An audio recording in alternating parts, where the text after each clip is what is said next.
It's 8 a.m. and welcome back to Wake Up Cricket powered by Pavilion Picks. If you were an LSG fan yesterday and if you saw Rishabh Pant and Sanjeev Goenka have a whole meeting after the match, you know you're in a bit of a trouble. But this is exactly why, if you missed out on that, is exactly why you're here to listen to everything that's happened in the world of cricket. Before we get on with it, like, share, and subscribe, all that good stuff. If you haven't subscribed, please do that. Let's get into it.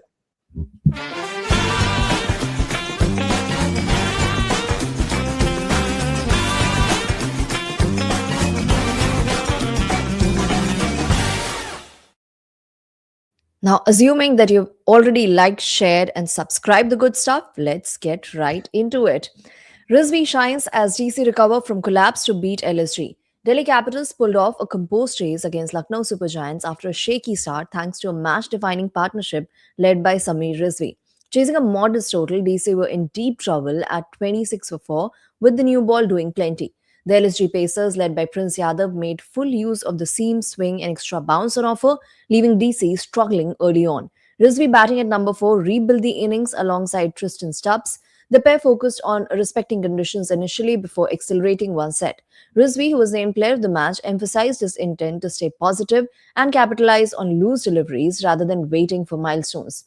The turning point came when LSG introduced spin, with Shahbaz Ahmed brought on as a fifth bowler. Rizvi took advantage immediately, shifting momentum decisively in DC's favour. DC captain Akshay Patel credited the bowlers for setting up the game and praised Rizvi's preparation and execution under pressure. He also highlighted how the team adjusted plans based on pitch conditions. On the other side, LSG captain Rishabh Pant admitted his side fell short with the bat, pointing to the lack of partnerships and an underwhelming total. Extras also proved costly in a game where margins were tight. Despite the early collapse, DC's calm rebuild ensured they crossed the line, showing both adaptability and depth early in the tournament. Now, the IPL is a very interesting place for uncapped players because you essentially find two kinds of uncapped players, maybe the third. The first is where players have a fantastic domestic season. They score tons of runs, a lot of runs, especially in the Syed Mustaq Ali, which is the domestic T20 tournament in this country. And then they are not able to perform in the IPL and then they slowly fade away. And then the second is the Samir Rizvi kind.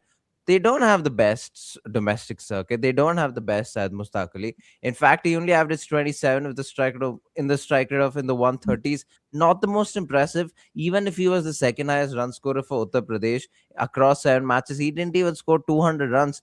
But the fact that he could come into the IPL without any runs, in fact, in the 40 matches he had played, in the 40 T20 matches he had played, which includes the IPL and the Syed Mustaq Ali until last night, he only had 4 half centuries. Again, he averaged in the 30s with a strike rate in the 130s. Not the most impressive numbers. When you look at all of that, you wouldn't expect a lot. And yesterday, if you see a lot of videos and if you see the replay of the match, David Miller was supposed to walk in until the Delhi Capitals coach stopped him, and Sameer Rizvi was walked in as the impact player. He walks in, scores a fantastic 50. He walked in, I think, at 21 for 2, if I'm not wrong, 20 odd for 2. And he walks in under pressure. The first game in the IPL, his first game in the IPL this year, and scores a fantastic 50. This score is also his second highest score in all the T20 games that he has played, which just goes to show something about how people just step up in the IPL sometimes. Now, talking about stepping up, we saw Emilia Kerr do the same. Emilia Kerr's 179 unbeaten powers New Zealand to a record ODI chase. Emilia Kerr produced a career-defining innings, smashing an unbeaten 179 to lead New Zealand women's team to the highest successful chase of 347 in women's ODI history against South Africa. Kerr later called it the best innings of her career, highlighting the significance of scoring a big 100 in a high-pressure chase against a quality side. Known for a calm demeanor, Kerr showed rare emotion after sealing the win, celebrating with a wide smile and a hug with Kaylee Knight at the other end. The innings not only leveled the series but also earned crucial points in the ICC Women's Championship. Her approach remained composed throughout, focusing on breaking the chase down over by over. And even later in the innings, she resisted getting carried away, only allowing herself to think about the magnitude of the achievement in the final moments. Kerr accelerated brilliantly after 100, scoring 79 runs off her last 49 balls. She was well supported by Isabel Gaze, who struck a rapid 68, with the pair adding 120 runs for the fifth wicket to keep the chase on track. Reflecting on the innings, Kerr credited the growing belief in women's cricket, pointing to recent big chases and performances from players like Jemima Rodriguez and Laura Walworth as inspiration. It was a landmark moment both personally and for the team, underlining the rapid evolution of the women's game and New Zealand's ability to match the very best on the global stage.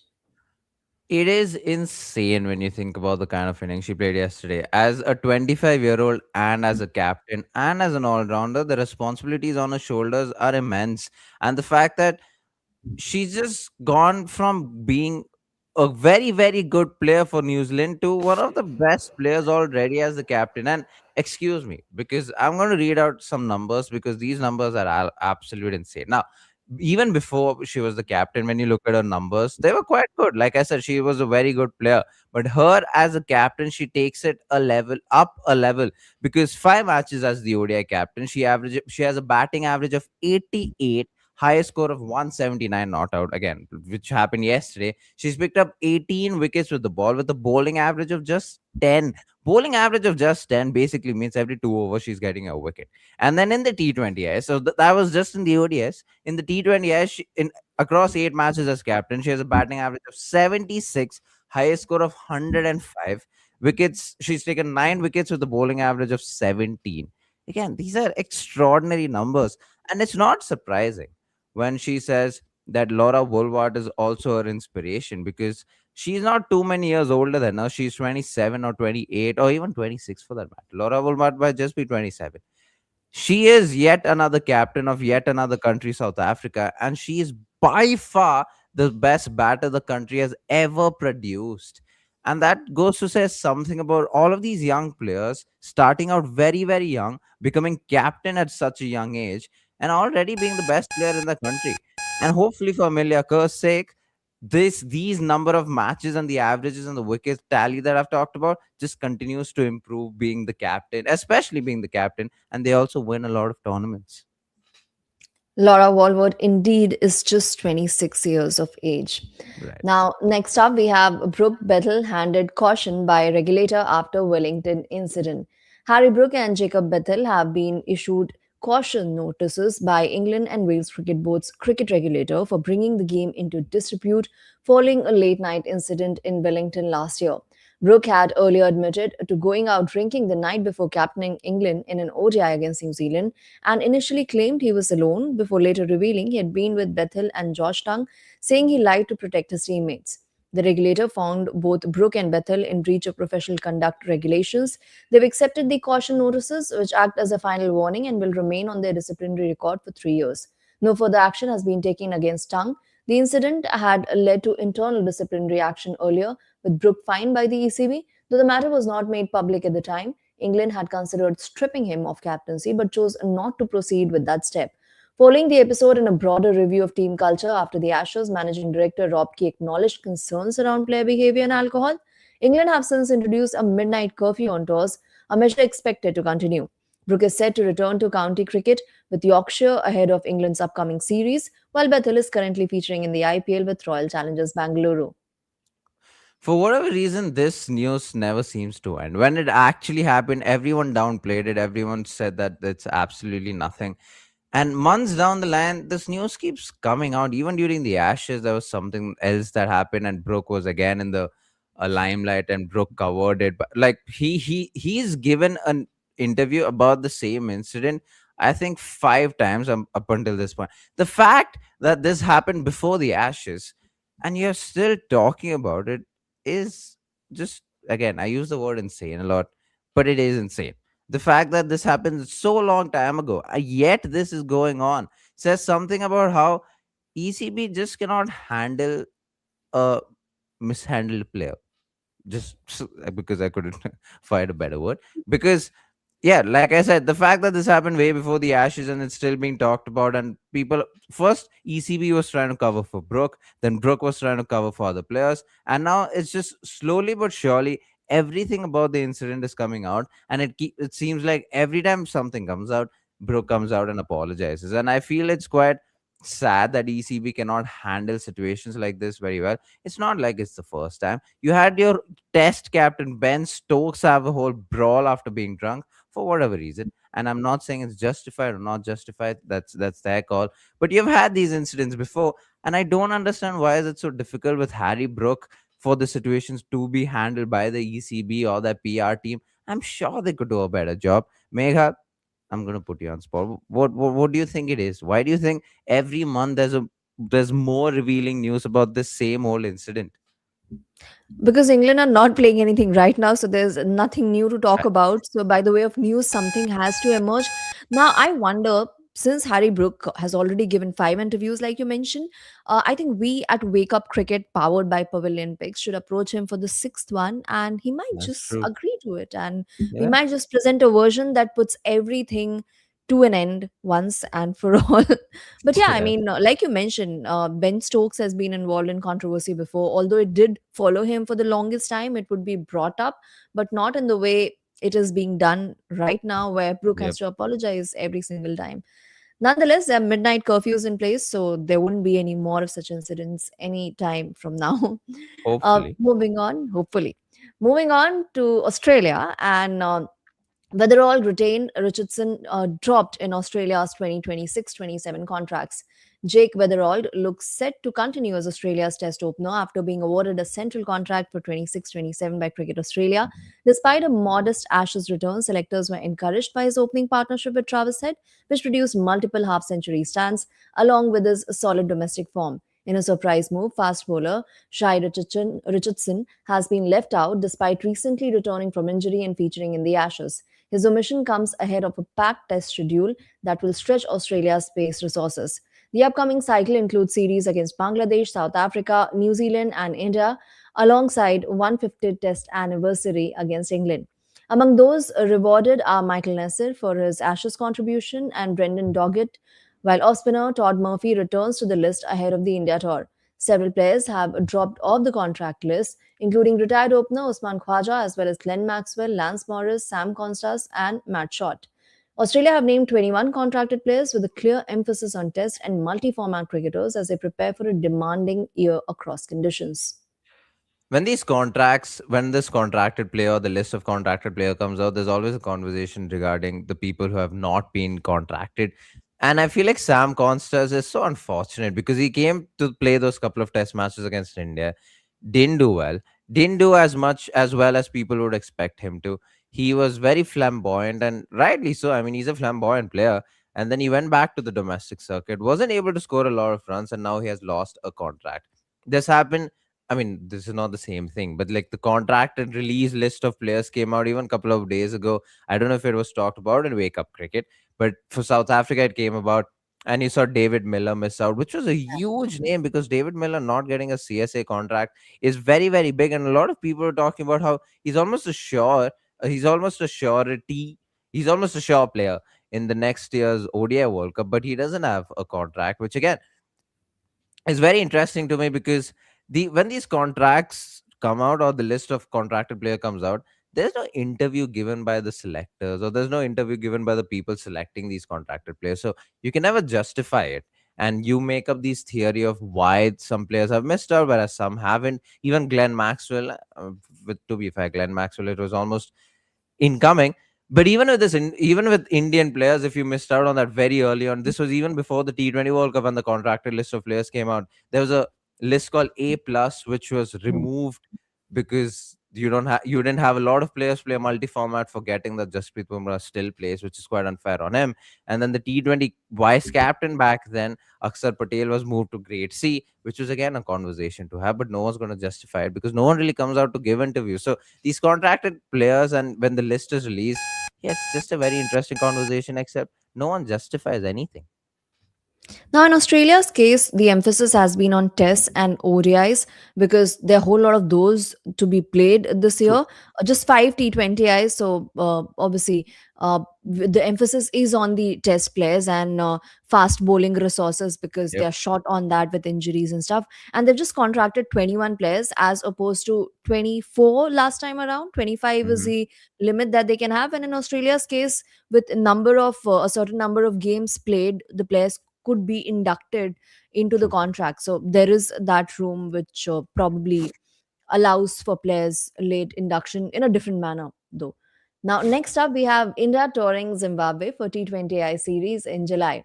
India men's cricket team will travel to face Zimbabwe in a three-match T20I series in July, as confirmed by Zimbabwe Cricket. The series will be played entirely at Harare Sports Club, with matches scheduled for July 23rd, 25th, and 26th. This marks India's first tour of Zimbabwe since July 2024, when the two sides played a five-match T20I series. The teams also met recently during the T20 World Cup when India registered a dominant win.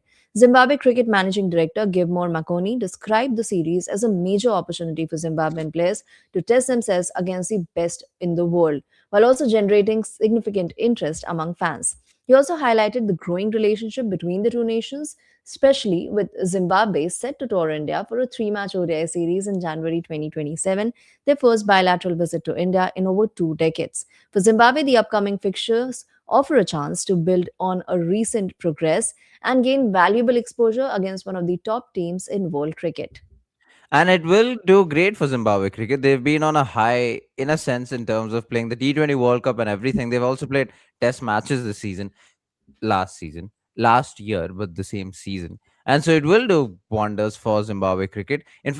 Interestingly enough, Zimbabwe and India have played 14 T20s, out of which, unsurprisingly, so I don't even know if unsurprising is a word, but I think I've used that quite often in this life. They have lost 3 out of 14. That is, Zimbabwe have lost 3 out of 14. But in a positive, the one, oh, sorry, Zimbabwe has won 3 out of 14. It would have been a shocker if they lost only 3. But they won 3 out of 14. But interestingly so, and if you were to be an optimist Zimbabwe fan, one of them came about in 2024, which was not too long ago. It was just 2 years ago, Yeah. which they won against India. And this was Series right opener, after the, right? yeah, yeah, yeah. Yes, exactly that. And then the two others came about in 2014 and 15. So that was too long ago. That was almost 10 years ago, if not almost 10 years ago. But yes, that being said, if you are looking to expand cricket, if you are hoping for cricket to be there all around the world, because I know there are a lot of these Indian fans who want India to be Indian centric and all of that, which I understand, I think.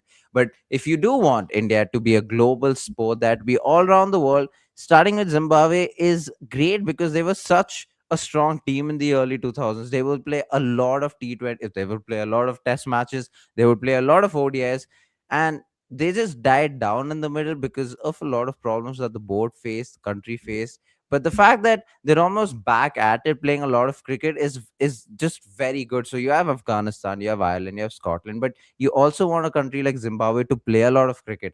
And like the managing director said, this is a very good start in the sense that they're playing a lot of matches. They're playing a lot of matches against stronger teams, against bigger teams. So hopefully, for the sake of cricket, in the next couple of years, you not only see Zimbabwe, but you also see a lot of countries popping in and playing matches against countries like India, Australia, and England.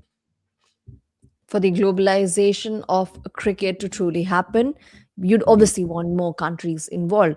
Now it's meme time, and I am kind of traumatized early in the morning looking at that picture. That edit it is quite scary. I get the messaging, but the edit is. Yes, I do apologize. From wasting one over to wasting one ball, KL Rahul has come a long way. Intent is underrated, orange cap is irrelevant. Now, this is a bit mean towards KL Rahul, and I will be the first one to agree, even though I was the one who picked this up. There Hmm. is, I think it was a couple of years ago when KL Rahul said that intent is overrated or something like that, and I was so Yeah. surprised that he came out to say it. The fact that he has a strike rate of more than 140 just once since 2018 says something, and says something about his intent of scoring a lot of runs as compared to scoring at a very high strike rate. And that's what you usually get with KL Rahul. He comes in, settles down, takes his own time in the T20 format, and then does his job. To be fair to him, he scored a lot of runs. He's consistently scored a lot of runs over the years in the IPL. I'm taking nothing away from him, but just for the sake of the meme and just for the sake of, yeah, his strike rate, the fact that he's only had one season with more than 140 strike rate since 2018, it's a bit bizarre. No, it's like Rohit Sharma's IPL season in terms of averages. That's KL Rahul's season in terms of strike rate. It's quite disappointing if you ask me, in the caliber of the batter that we know KL Rahul to be. In 2018, he had a strike rate of more than 150 in the IPL.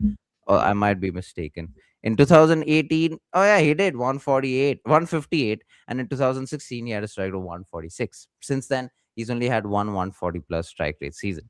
But yeah, that being said, you would hope that you see a new KL Rahul this season where he strikes at more than 140. He's playing the intent game because unfortunately for him, intent is not overrated. That's what you expect from batters, especially with the impact player rule. Megha, I don't know if you're a KL Rahul fan. I don't know if you found the meme funny, but what do you expect from KL Rahul this season in the IPL? So I found the meme scary just because of the Right. way it's edited. But True. yeah, coming back to KL Rahul and his approach, I think a lot of this conversation is because of what he was able to do in 2000 seasons prior to that, because he Oh can no. be a Right. very impactful player. He's got those shots uh, in his arsenal, but he doesn't unleash them. And with Kings 11 Punjab, or the Punjab Kings, it was understandable around that time, because you'd see, and there were a couple of seasons like that, he was leading the team, and you'd see that whenever he'd not scored, the team would get bundled out for not True. much. So it was Mayank True. Agarwal and him opening. Now, subsequently, for LSG, you remember that clash against Royal Challengers Bangalore that came in Yep. 2022, where it was kind of bizarre because he got out, say, in the death overs, and he couldn't help his team cross the line. The required run rate had already escalated. So there are matches like that where his approach gets further magnified. But yeah, I kind of understood that in Punjab Kings case, where the middle order was fairly fragile. It was top heavy with Mayank and him, and whenever KL would not score and Mayank too would get out cheaply, they would get bundled out. But for True. him, being a part of subsequent teams where there were strong hitters down the order, KL Rahul restricting himself with that same approach became questionable, and he did justify it a lot. But I think there has been a change in him in the last few years, and at least the last year, with him having parted ways with the LSG and joined DC, at least he's trying to make that conscious effort to True. up the ante. The runs, obviously, last season weren't comparable to what he had accumulated in the prior seasons. But yeah, I'm assuming that that evolution would take place. Also, because now he's no longer in contention in T20I. So that, again, is a True. message. And he's not been True. in contention for a while now, but there was a time when he was a part of the Indian T20I side too. So I feel like there would be a change, and it would be condition dependent, match situation dependent. But yeah, and he can do it. He's got so much potential for a player That who's is true. 34 years of age. Is Mhm. potential the right term? I mean, yeah, with KL Rahul, that's always been the case his entire career. Talking about approach, it will be interesting to see how tonight's game goes about, especially because you will want to see Sunrisers Hyderabad's batting approach, and it will be interesting because we saw how KKR batted last time around, especially Ajinkya Rane taking the attack to the opposition. It will be interesting to see if Abhishek Sharma can do that, if the World Cup winning opening batter can come into play in this year's IPL. So watch out for that. And if you do want to know how they came about, come back to us tomorrow at 8 a.m. at Wake Up Cricket, powered by Pavilion Picks. This is the place where you know everything that's happened in cricket or from all around the world, especially India, of course, but also from all around the world. So yeah, like, share, and subscribe, all that good stuff. Thank you so much for joining us today. See you guys tomorrow at 8 a.m. Peace.